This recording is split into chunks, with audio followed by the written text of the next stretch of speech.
ಅಯೋಧ್ಯೆಯಲ್ಲಿ ಭವ್ಯ ರಾಮ ಮಂದಿರ ಪ್ರಾಣ ಪ್ರತಿಷ್ಠಾಪನೆ ಇನ್ನು ಕೆಲವೇ ದಿನಗಳು ಬಾಕಿ ಇದೆ. ಈ ನಡುವೆ ಮಾಜಿ ಪ್ರಧಾನಿ ಎಚ್.ಡಿ. ದೇವೇಗೌಡ, ನಾನು ಅಯೋಧ್ಯೆ ರಾಮ ಮಂದಿರಕ್ಕೆ ಹೋಗುತ್ತೇನೆ, ಕುಟುಂಬ ಸಮೇತರಾಗಿ ನಾವು ರಾಮ ಮಂದಿರ ಉದ್ಘಾಟನಾ ಕಾರ್ಯಕ್ರಮಕ್ಕೆ ಹೋಗುತ್ತೇವೆ ಎಂದು ಮಾಜಿ ಪ್ರಧಾನಿ ಎಚ್.ಡಿ. ದೇವೇಗೌಡ ತಿಳಿಸಿದ್ದಾರೆ.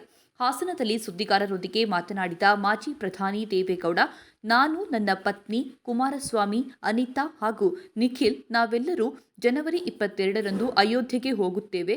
ವಿಶೇಷ ವಿಮಾನ ಮಾಡಿದ್ದಾರೆ, ಅದರಲ್ಲಿಯೇ ತೆರಳೋದಾಗಿ ತಿಳಿಸಿದರು. ಇದೇ ವೇಳೆ ರಾಜ್ಯ ಸರ್ಕಾರ ಒಳ ಮೀಸಲಾತಿ ಬಗ್ಗೆ ಸಚಿವ ಸಂಪುಟ ಸಭೆಯ ನಿರ್ಣಯದಲ್ಲಿ ನಿರ್ಣಯಿಸಿ ಕೇಂದ್ರಕ್ಕೆ ಕಳುಹಿಸಿದೆ.